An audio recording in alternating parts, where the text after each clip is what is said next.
Dando a continuação, né, minha gente, como eu falei, né, que tem previsão de chuva forte para Salvador e Feira de Santana. A gente está no alerta amarelo já de chuvas intensas, chuvas que pode chegar a 50 milímetros, né, o dia.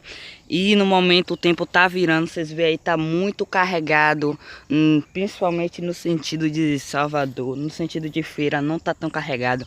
As nuvens já mudaram de novo. Tava vindo de Feira a Salvador, agora tá vindo daqui mais para frente desta região onde está bem carregada para lá para baixo na região de São Gonçalo. E é isso, gente, previsão de chuva forte, como falei. Ontem já teve relâmpagos isolados, tava bem isolado, mas deu para ver, gente, aqueles relâmpagos quando tá bem isolado que chega a dar para ver como se estivesse vermelho. Tava assim, ontem já choveu muito nas últimas horas em outros municípios.